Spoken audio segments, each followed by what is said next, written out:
Cleveland, Ohio, February 1872. A man walks into a rival oil refinery and makes its owner an offer. The number is low, insultingly low. The owner refuses. The man nods politely and leaves. 3 weeks later, the same owner is back at the table. His railroad rates have mysteriously doubled. His suppliers have stopped returning his call. His bank has called in his loan. He has no customers left. He signs. John D. Rockefeller adds another refinery to his collection. He is 32 years old. He has been in the oil business for 9 years.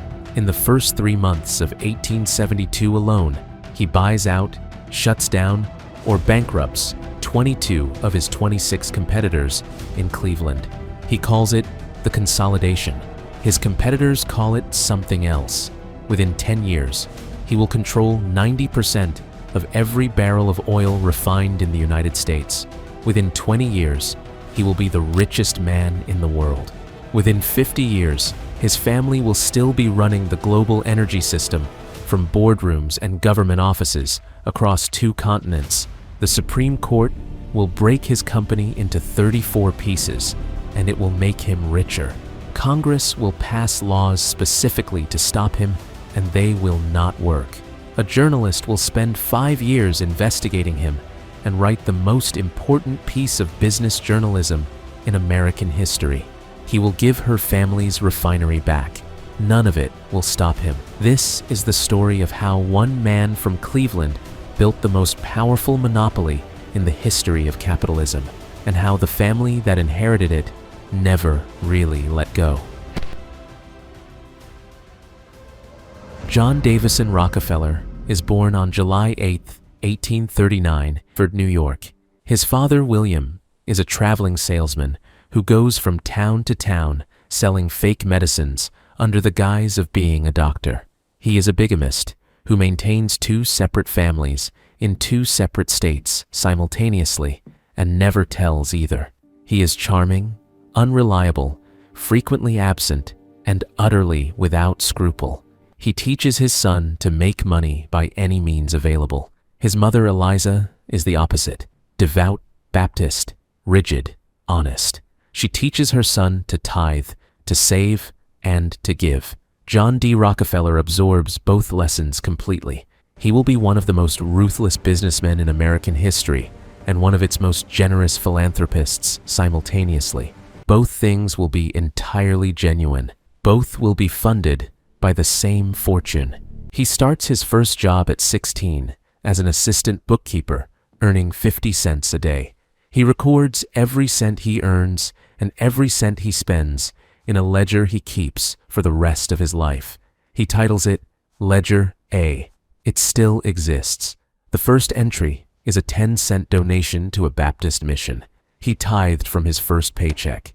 He tithed from every paycheck he ever received for the next 80 years. He considered this completely consistent with the way he ran Standard Oil. He saw no contradiction. That tells you everything about how he was built. 1859, America's first commercial oil well is drilled in Titusville, Pennsylvania. The oil rush begins immediately. Rockefeller watches it from Cleveland and sees not opportunity, but chaos. Hundreds of small producers drilling randomly, flooding the market, destroying prices, producing enormous waste. He sees a system that needs a manager. He will become that manager.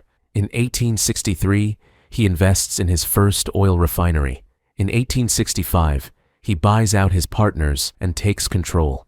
In 1870, he founds Standard Oil of Ohio with his brother William and a small group of associates. The company is capitalized at $1 million. It is the largest oil refinery operation in Cleveland. Rockefeller is 30 years old. He is just getting started. The weapon Rockefeller uses to build his monopoly is not oil. It is railroads. In 1872, Rockefeller enters into a secret arrangement with the major railroad companies called the South Improvement Company. The deal is simple and devastating. Standard Oil will guarantee the railroads a fixed high volume of shipments every single day. In exchange, the railroads will give Standard Oil secret rebates on its freight costs that no competitor can access. Standard pays less to ship its oil than any rival, but the agreement goes further. The railroads will also charge Standard's competitors higher rates than normal and pay a portion of those higher charges directly back to Standard Oil. Every time a rival ships a barrel of oil, they are paying a surcharge that goes straight into Rockefeller's pocket. Within the first 3 months of 1872, he had bought out, shut down, or bankrupted 22 of his 26 Cleveland competitors. The ones who survive quickly discover that resistance is temporary. Rockefeller's offer is always the same. Sell to me at my price, or I will cut your rates until you have no choice. He calls it persuasion. His victims call it something else. A journalist named Ida Tarbell will eventually call it by its proper name, but that comes later. For now, Rockefeller is moving too fast for anyone to keep up. By 1880, Standard Oil controlled about 90% of the nation's oil production. One man, one company. 9 out of every 10 barrels of oil refined in America. The New York World calls it the most cruel, impudent, pitiless, and grasping monopoly that ever fastened upon a country. Rockefeller replies that in a business so large as his, some things are likely to be done which he cannot approve. He does not sound particularly troubled by this. By 1882, Rockefeller's lawyers have invented something new, something that has never existed before in American corporate history. The Standard Oil Trust Agreement, signed on January 2nd, 1882, by a group of 41 investors, pooled their securities of 40 companies into a single holding agency, managed by 9 trustees. Rockefeller sits at the head. The original trust is valued at $70 million. What the trust actually does is render Standard Oil effectively invisible to law. It operates across dozens of states through dozens of separate corporations, but is controlled by the same 9 men making the same decisions. You cannot sue it as a single entity, because legally, it is not a single entity. As Ida Tarbell wrote in her History of the Standard Oil Company, you could argue its existence from its effects, but you could not prove it. The effects are everywhere. Standard owns the pipelines. Standard owns the refineries. Standard owns the railroad tank cars. Standard owns the warehouses and the distribution networks. If you produce oil in America, you sell it through Standard, or you do not sell it at all. Rockefeller has not just built a company, he has built an infrastructure that every other company must pay to use. He controls the pipes the oil flows through, the tanks it is stored in, the trains it travels on, the ships it crosses the ocean in. He has made himself the toll collector on every road in the American oil industry. His personal wealth grows so fast that his accountants struggle to keep up. By 1900, his fortune is approaching $900 million. His personal wealth was $900 million. In 1913, worth $23.5 billion, adjusted for inflation in 2020. He is the richest man in America, possibly the richest private individual in the history of the world up to that point. He does not appear to enjoy it particularly. He cannot sleep. He loses weight. He is running the largest corporation on earth, while simultaneously being attacked in newspapers, investigated by state legislatures, and sued in courts across the country. He is winning every battle. He is miserable doing it. In 1900, a journalist named Ida Tarbell begins the most consequential investigation in American media history. She is 43 years old. She grew up in the oil regions of Pennsylvania. Her father was an independent oil producer whose business was destroyed by Standard Oil's railroad rebate scheme in the 1870s. She watched her family's livelihood be systematically dismantled by a company too large and too connected to fight. She spent the next 20 years becoming the best investigative journalist in America. She spends 5 years on the Standard Oil investigation. She interviews hundreds of former employees, competitors, railroad officials, and government investigators. She obtains internal Standard documents that nobody was supposed to see. She reconstructs the entire history of the South Improvement Company and the railroad rebate system in forensic detail. Her findings are published in 19 installments in McClure's magazine between 1902 and 1904. Then, as a 2-volume book titled The History of the Standard Oil Company. It is read by everyone. It changes everything. The public had known Standard Oil was powerful. Tarbell showed them exactly how the power worked. She named names. She described specific transactions. She showed readers precisely how Rockefeller had destroyed her father's business, and thousands like it. The effect on public opinion was immediate and total. Standard Oil became the symbol of everything wrong with unregulated capitalism. Politicians who had been reluctant to challenge Rockefeller's lawyers suddenly found the courage. President Theodore Roosevelt, who had already been pursuing antitrust cases, made Standard Oil his primary target. The legal machinery began moving. It would take 7 years to reach the Supreme Court. When it did, the result was simultaneously a catastrophic defeat for Standard Oil and the greatest gift John D. Rockefeller ever received. May 15, 1911. The United States Supreme Court rules unanimously that Standard Oil is an unreasonable monopoly in violation of the Sherman Antitrust Act. It ordered Standard to break up into 39 independent companies with different boards of directors. The courtroom erupts. Journalists race to file their stories. Reformers celebrate. Trust busters declare victory. And John D. Rockefeller, who is on a golf course in New Jersey when he hears the news, turns to his playing partner and says, "Buy Standard Oil stock while it is low." He is not being arrogant. He is being accurate. Here is what the Supreme Court did not understand, and Rockefeller did. As he owned a quarter of the shares of the resultant companies, and those share values mostly doubled, he emerged from the dissolution as the richest man in the world. The dissolution had actually propelled Rockefeller's personal wealth. Breaking Standard Oil into 34 companies did not reduce Rockefeller's wealth. It multiplied it. He owned a quarter of every piece. When the pieces were valued separately, they were worth more than the whole had been. The reformers had handed him a financial windfall while believing they were destroying him. The 34 companies that emerged from the breakup include Standard Oil of New Jersey, which became Exxon, Standard Oil of New York, which became Mobil. Exxon and Mobil eventually merged back together to form ExxonMobil, the largest publicly traded oil company in the world. Standard Oil of Indiana became Amoco, which became part of BP.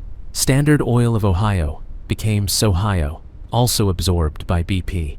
The companies that were broken apart to end Rockefeller's monopoly are today among the largest corporations on Earth.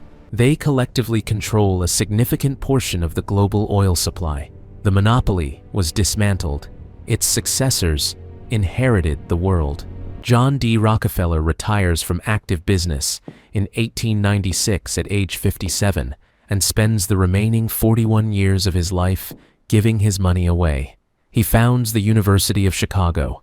He creates the Rockefeller Institute for Medical Research, which becomes Rockefeller University. He funds public health campaigns that eradicate hookworm disease across the American South. His total charitable giving during his lifetime exceeds $500 million. He dies in 1937 at the age of 97. He has outlived most of his enemies, most of his lawyers, and most of the journalists who investigated him. His fortune passes to his son, John D. Rockefeller Jr., and from there to his grandchildren. Nelson Rockefeller becomes governor of New York and vice president of the United States under Gerald Ford. David Rockefeller becomes chairman of Chase Manhattan Bank and one of the most influential private citizens in American foreign policy for 4 decades. Lawrence Rockefeller becomes a pioneer of venture capital. The family funds think tanks, universities, foreign policy councils, and political careers across the 20th century.